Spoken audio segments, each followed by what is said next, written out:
Once again, good evening.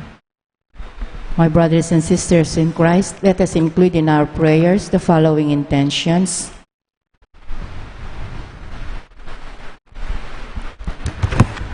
For our safety against the COVID-19 or the coronavirus, for the complete healing of all those affected by this virus, for all our frontliners, for the thanksgiving of Jacqueline Lange and family, and Rogelio Rillon, for the wedding anniversary of Mr. and Mrs. Aaron and Dimple Razon, for the special intentions of Leila Abiog, Roy Songko, Mary Manette Pineda, Evelyn De La Rosa, Baby Liam Samuel Cristales, the St. Jude Thaddeus Parish Pastoral Council, the St. Jude Village officers and homeowners.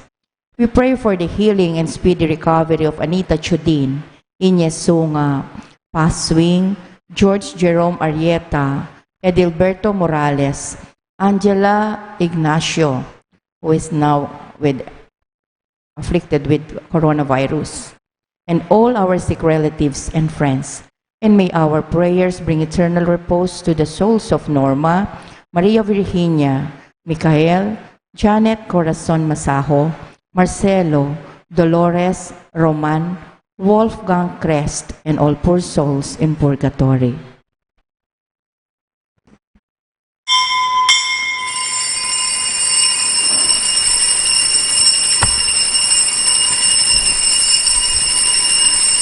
My deliverer from angry nations, you set me above my assailants. You save me from the violent man, O Lord.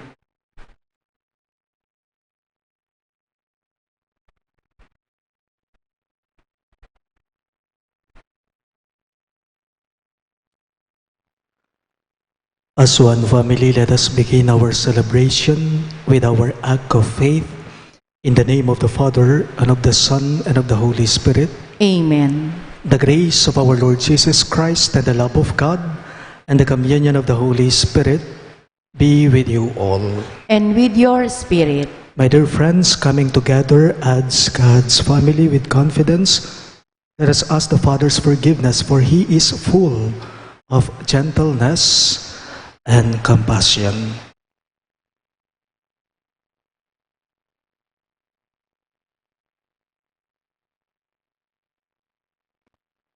Together we say, I confess to Almighty God and to you, my brothers and sisters, that I have greatly sinned in my thoughts and in my words, in what I have done and in what I have failed to do. Through my fault, through my most grievous fault. Therefore I ask Blessed Mary, ever Virgin, all the angels and saints, and you, my brothers and sisters, to pray for me to the Lord our God. May Almighty God have mercy on us, forgive us our sins, and bring us to everlasting life. Amen. Lord of mercy. Lord, have mercy. Christ, have mercy. Christ, have mercy. Lord, have mercy. Lord, have mercy. Let us pray. Enlightened, O God of compassion, the hearts of your children, sanctified by penance, and in your kindness, grant those you steer to a sense of devotion, a gracious hearing when they cry out to you. Through our Lord Jesus Christ, your Son, who lives and reigns with you in the unity of the Holy Spirit, one God, forever and ever. Amen.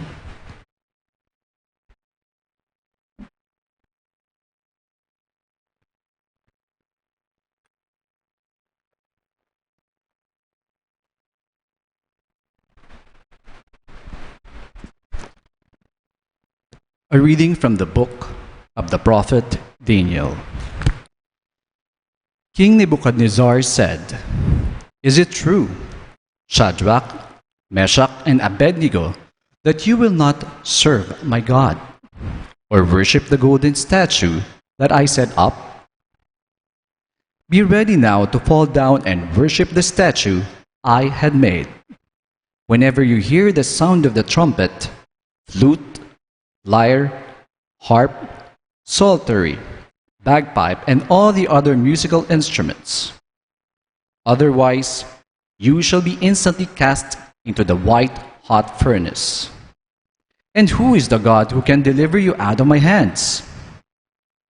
Shadrach, Meshach, and Abednego answered King Nebuchadnezzar, There is no need for us to defend ourselves before you in this matter.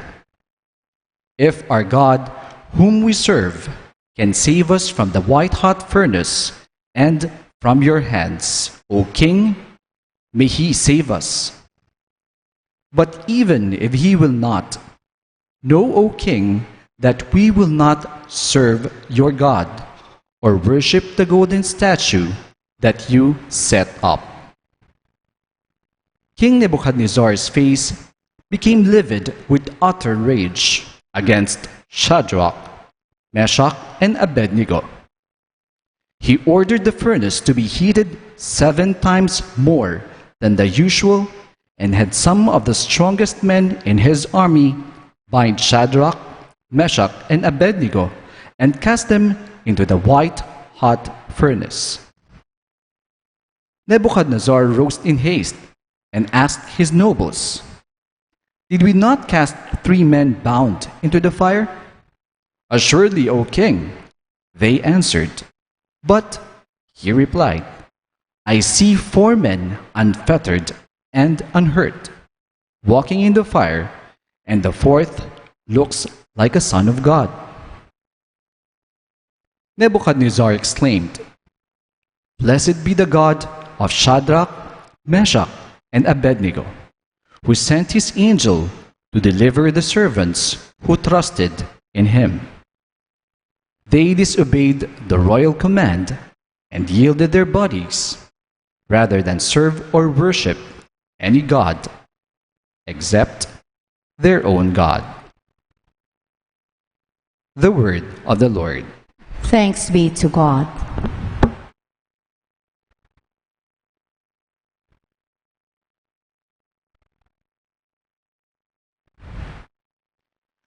For our responsorial psalm, let our response be, Glory and praise forever. All together. Glory and praise forever. Blessed are you, O Lord, the God of our fathers, praiseworthy and exalted above all forever. And blessed is your holy and glorious name, praiseworthy and exalted above all for all ages. Glory and praise forever. Blessed are you in the temple of your holy glory, praiseworthy and exalted above all forever. Glory and praise forever. Blessed are you on the throne of your kingdom, praiseworthy and exalted above all forever. Glory and praise forever.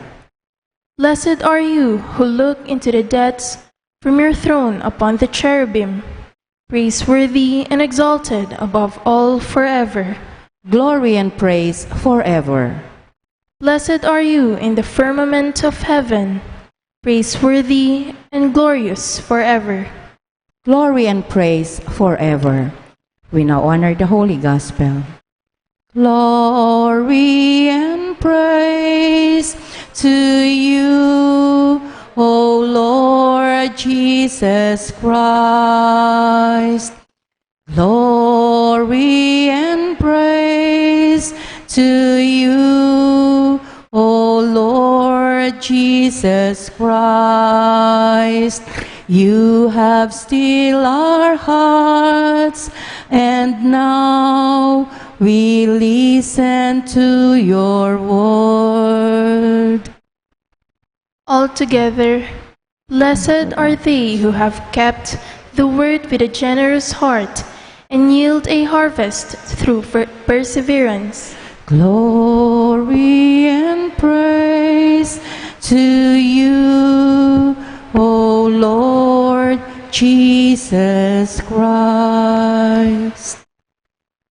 The Lord be with you. And with your spirit. A reading from the Holy Gospel according to St. John. Glory to you, O Lord.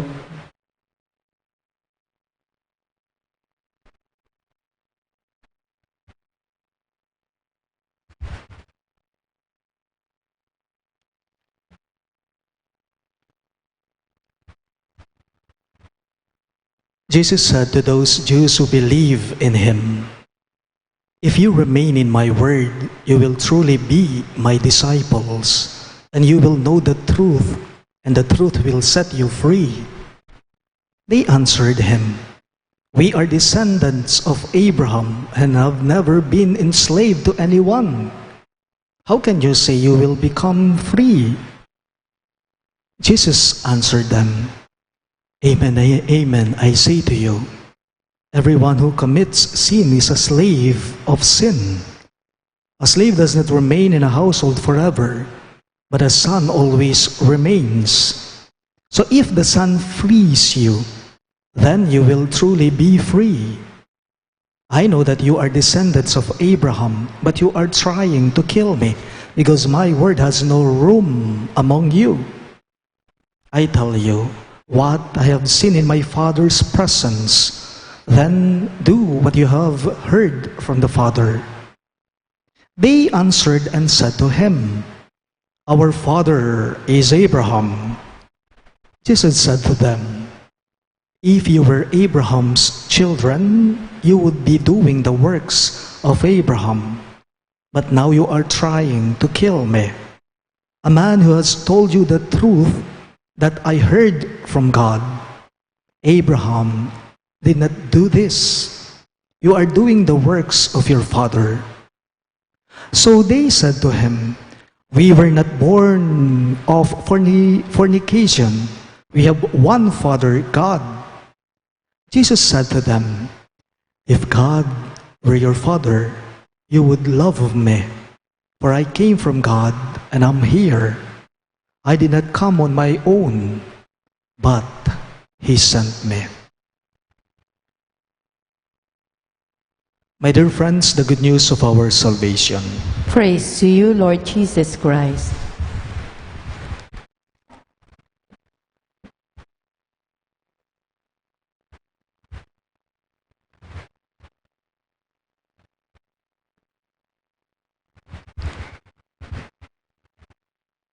Maraming paraan po upang makilala natin ang isang tao. Maraming paraan upang makilala mo ang isang tao. Halimbawa po, pagtatanong ng impormasyon tungkol sa taong yon. Siguradong magkakaroon ka na ng ideya o opinyon upang makilala siya. Ano pa po? Isang tulong daw sa atin upang makilala natin ang isang tao kapag ka personal mo nang nakaharap o kaya nakausap ang isang tao. Oo nga naman, makikilala mo siya. Pero mas malaking tulong po sa atin na makikilala natin ang isang tao kapag ka nagkaroon na tayo ng ugnayan sa kanya. Kapalagayan na ng loob o kaya naman ay naging kaibigan mo na siya. Ibahin ko lamang po ang tanong ko. Paano naman sa Diyos? Paano naman kaya sa Diyos? Paano kaya natin makikilala ang Diyos? I believe we would be able to know who the Lord is when we regularly attend or hear the Holy Mass. We would be able to know who the Lord is by means of hearing His words, knowing His words. And it is through our deep prayer life. Makikilala po natin ang Diyos sa pamamagitan ng Kanyang mga salita. Pero alam po ninyo, may isang magandang paraan po upang makilala natin ng lubusan ang Diyos, upang makilala natin ng malaliman kung sino ang Diyos. And what is it? It is through love. Sa pamamagitan po ng pag-ibig. Ing biyasang lugod, sugradong iya ing makakakilala, kingapong Ginoo. Ang taong marunong umibig, siya sigurado ang nakakakilala kung sino ang Diyos. Bakit? Bakit po? Bakit? Dahil ang Diyos ay pag-ibig. God is love. Ing Ginoo, lugod diya.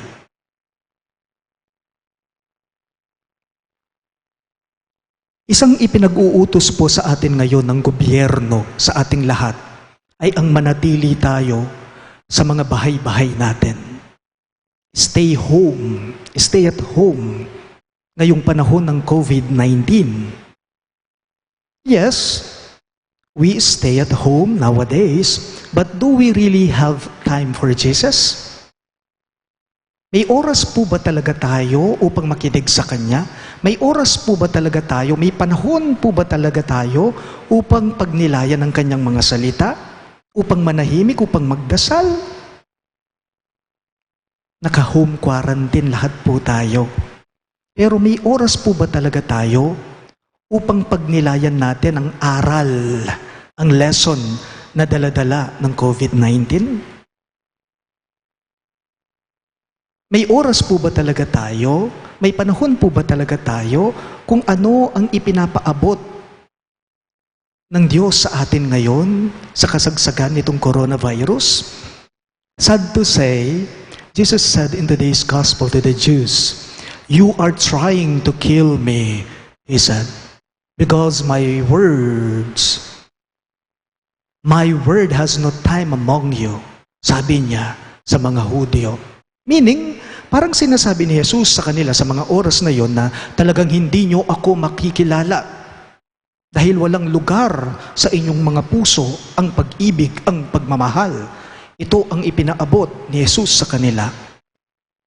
Kapilanman, eyo ko agyong tanggapan nga namawari, kapilanman, eyo ko agyong o akwang tanggap, nung alang lugar karing pusuyo, ing lugod, nung alang lugod, karing pilubluban nyo, nga namawari ning Ginoo.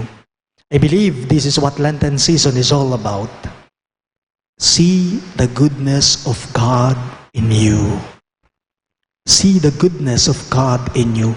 See and feel the love of the Lord in your life.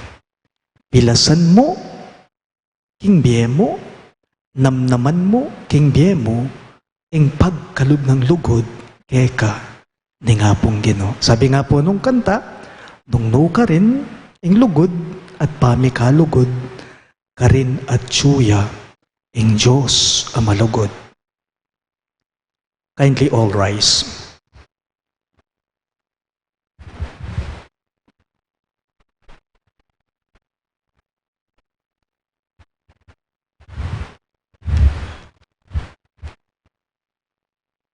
God is the limitless source of truth, freedom, and power. We are limited in mind and spirit and in body. Let us now ask God to bring us and all persons to the fulfillment He intends for us. In every petition you shall respond, Lord, hear our prayer. All of us, please. Lord, hear our prayer.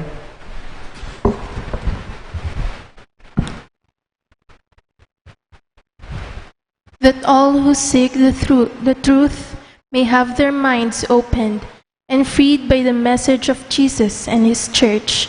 Let us pray to the Lord. Lord, hear our prayer. That our devout practices this Lenten season may serve to free us from bondage to excessive self-concern. Let us pray to the Lord. Lord, hear our prayer. That our involvement in the materialism of our day may not deter us in our quest for everlasting life. Let us pray to the Lord. Lord, hear our prayer. That the sick, the poor, the prisoners, the ignorant, and all those who suffer may find freedom from their life's burdens. Let us pray to the Lord. Lord, hear our prayer. That the Lord may unbind the faithful departed and let them go free in the kingdom of His glory. Let us pray to the Lord. Lord, hear our prayer. We include in our prayers the following intentions: for our safety against the COVID-19 or the coronavirus, for the complete healing of all those affected by this virus, for all of our frontliners, for the thanksgiving of Jacqueline Lange and family, Rogelio Rillion, for the wedding anniversary of Mr. and Mrs. Aaron and Dimple Razon, for the special intentions of Laila Abiog, Roy Songko, Mary Manette Pineda, Evelyn De La Rosa, Baby Liam Samuel Cristales, the St. Jude Thaddeus Parish Pastoral Council, the St. Jude Village officers and homeowners, for the healing and speedy recovery of Anita Teodin, Inez Sunga, Paz Swing, George Jerome Arieta, Edilberto Morales, Angela Ignacio from coronavirus, and all our sick relatives and friends, for the eternal repose of the souls of Norma, Maria Virginia, Mikhail, Janet Corazon, Marcelo, Dolores, Roman, Wolfgang Crest, and all our poor souls in the purgatory. Let us pray to the Lord. Lord, hear our prayer. We now pray in silence for our personal intentions.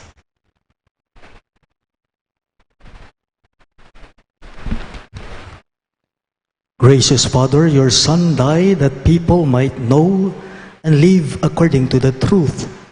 Free us from our own narrow views and self-interest, so that our minds and hearts may grow toward you.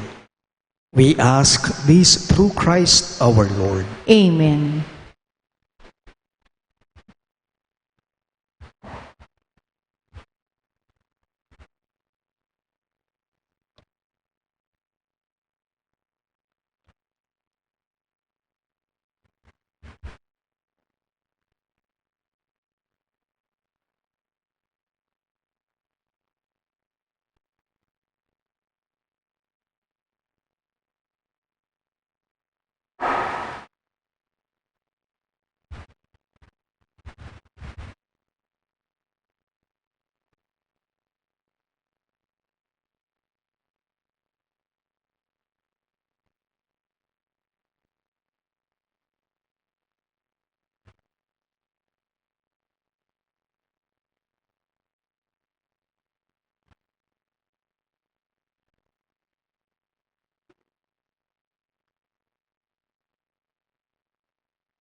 Blessed are you, Lord God of all creation, for through your goodness we have received the bread we offer you. Fruit of the earth and work of human hands, it will become for us the bread of life. Blessed be God forever. Blessed are you, Lord God of all creation, for through your goodness we have received the wine we offer you. Fruit of the vine and work of human hands, it will become for us our spiritual drink. Blessed be God forever.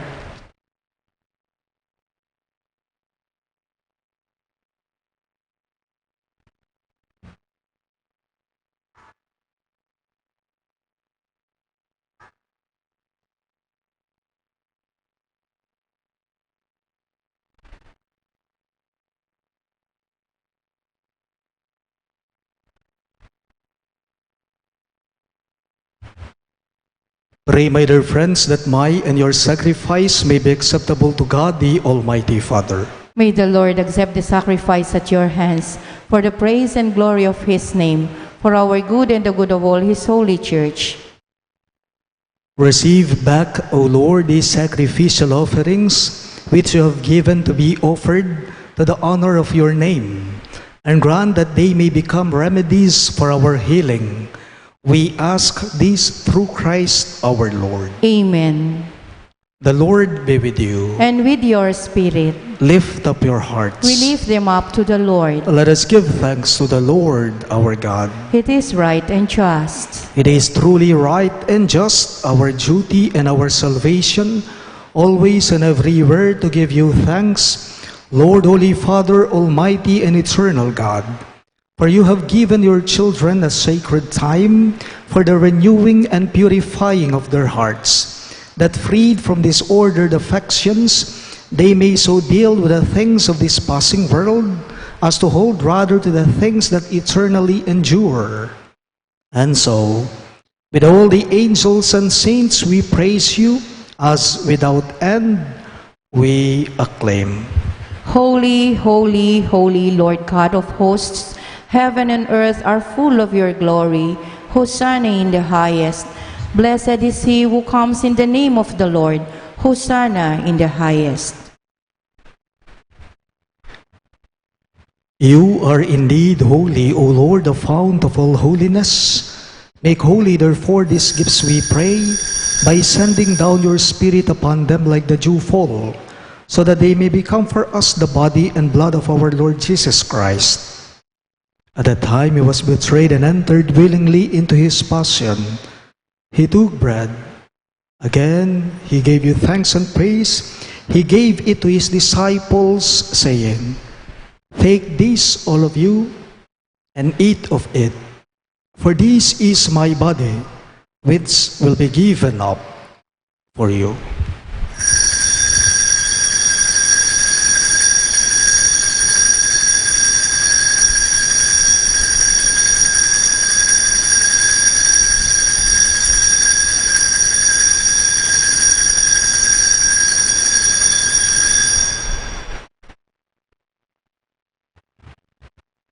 In a similar way, when supper was ended, he took the chalice, and once more giving thanks, he gave it to his disciples, saying, "Take this, all of you, and drink from it.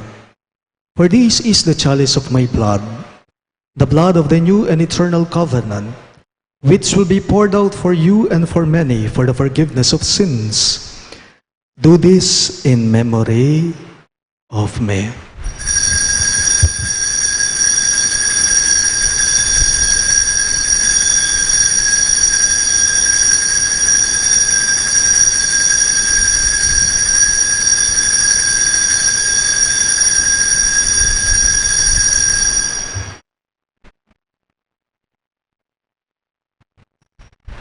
The mystery of faith.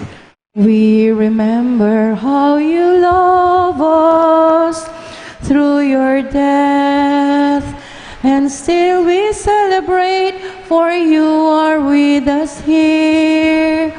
And we believe that we will see you when you come in your glory, Lord. We remember, we celebrate, we believe. Therefore, as we celebrate the memorial of his death and resurrection, we offer you, Lord, the bread of life and the chalices of salvation, giving thanks that you have held us worthy to be in your presence and minister to you. Humbly we pray that, partaking of the body and blood of Christ, we may be gathered into one by the Holy Spirit. Remember, Lord, your church spread throughout the world, and bring her to the fullness of charity, together with Francis, our Pope, Florentino, our Bishop, Pasiano, our Bishop Emeritus, and all the clergy. Remember your servant Norma, whom you have called from this world to yourself. Grant that she who was united with your Son in a death like his may also be one with him in his resurrection. Remember also our brothers and sisters who have fallen asleep in the hope of the resurrection, and all who have died in your mercy. Welcome them into the light of your face. Have mercy on us all, we pray, that with the Blessed Virgin Mary, Mother of God, with Saint Joseph, her most chaste spouse, with the blessed apostles, Saint Jude Thaddeus, our patron saint, and all the saints who have pleased you throughout the ages, we may merit to be co-heirs to eternal life, and may praise and glorify you through your Son, Jesus Christ. Through him, and with him, and in him, O God, Almighty Father, in the unity of the Holy Spirit, all glory and honor is yours forever and ever. Amen. Hallelujah.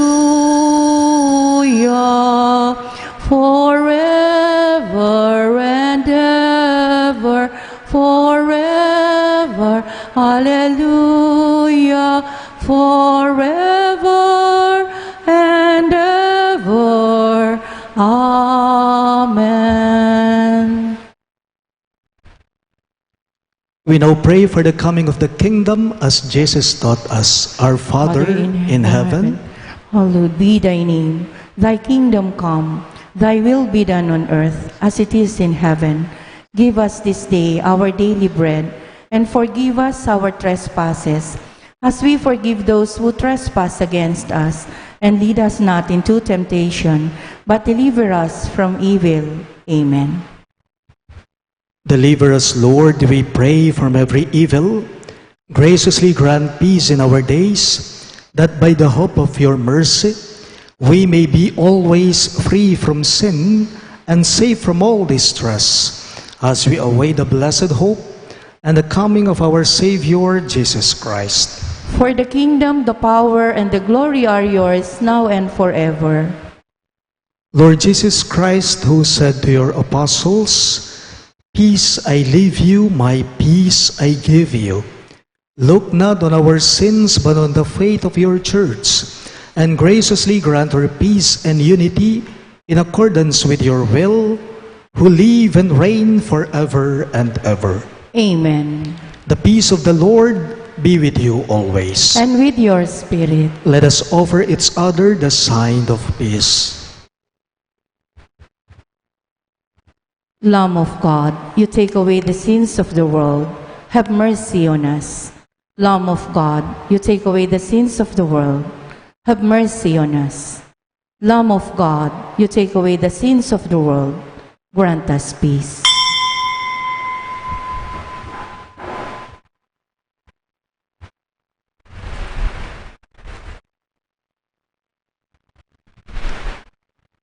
Behold our merciful and loving God, Christ Jesus.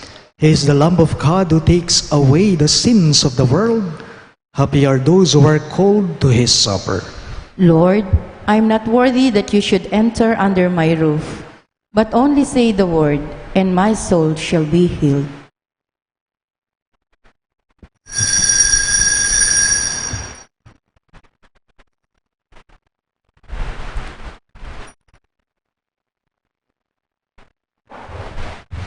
The body of Christ. Amen. God has brought us to the kingdom of his beloved Son, in whom we have redemption through his blood, the forgiveness of sins.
Let us pray.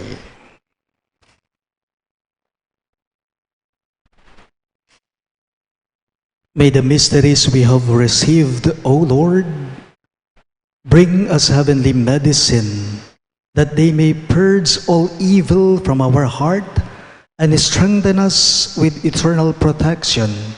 We ask this through Christ our Lord. Amen. Please all kneel for the Oratio Imperata.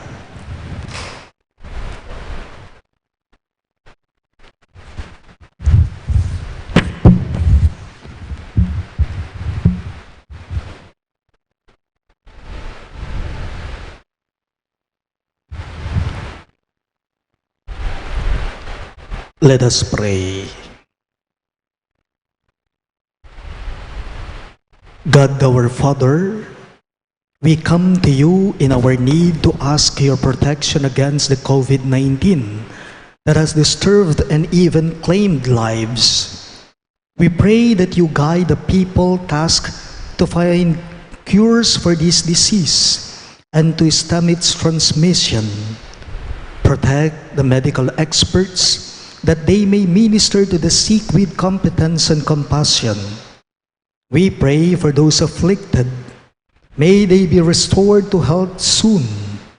Protect those who care for them. Grant eternal rest to those who have died. Give us the grace to this trying time to work for the good of all and to help those in need. We implore you to stop the spread of this virus and to save us from our fears. Grant all this through our Lord Jesus Christ, your Son, who lives and reigns with you in the unity of the Holy Spirit, one God forever and ever. Amen. We fly to your protection, O Holy Mother of God.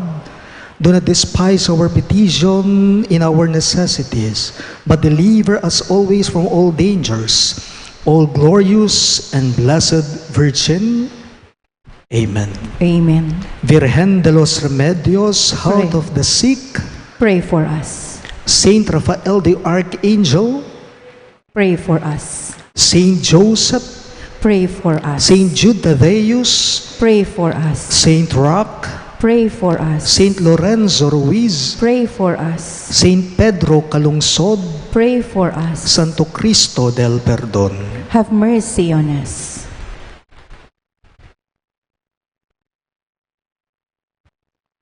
Please be seated for a while for some announcements.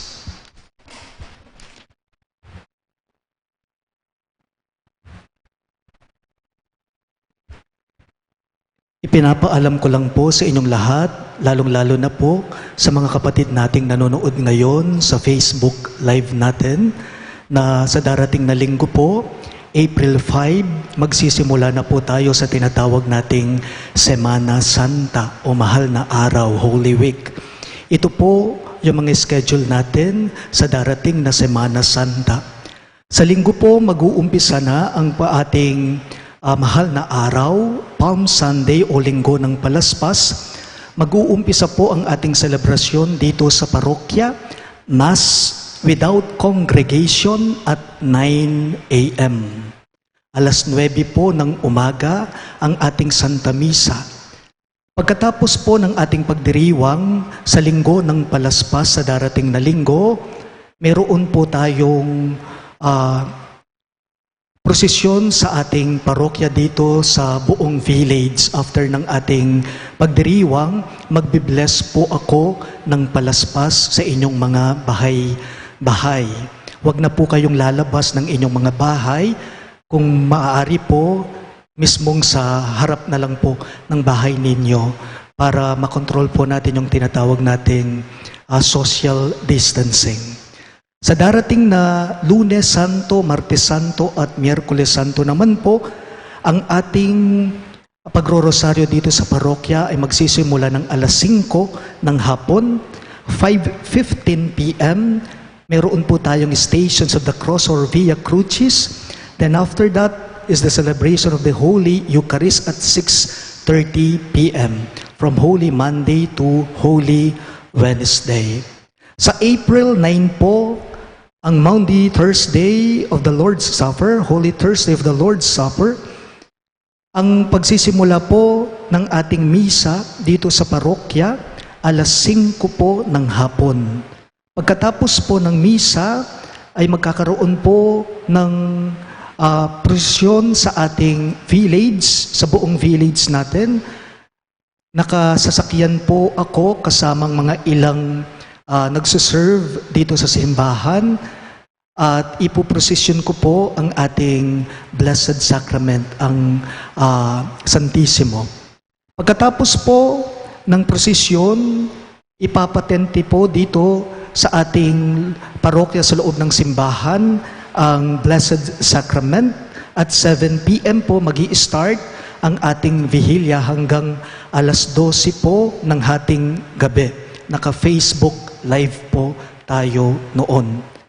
Sa darating na Biyernes Santo naman po, April 10, 4 p.m. po ang ating selebrasyon para sa pagpapakasakit sa ating Panginoon.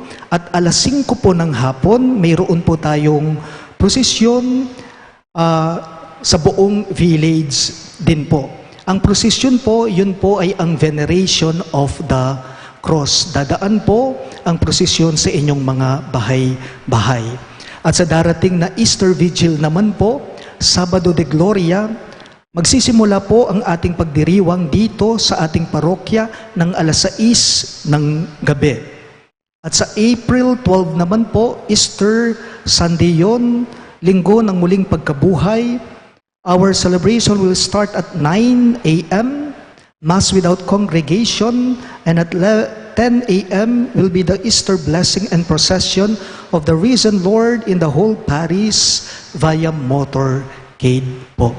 Sama-sama po tayong magdasal para sa mapayapa at magrasyang pagdiriwang natin ng Semana Santa dito po sa ating parokya.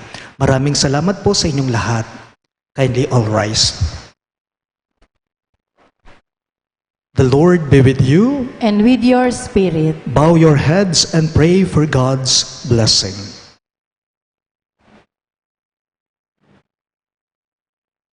Attend, Almighty God, to the prayers of your people, and as you endow them with confident hope in your compassion, let them feel as ever the effects of your mercy. We ask this through Christ our Lord. Amen. And may the Almighty God bless you, the Father, and the Son, and the Holy Spirit. Amen. The Mass is ended, and our mission begins. Thanks be to God.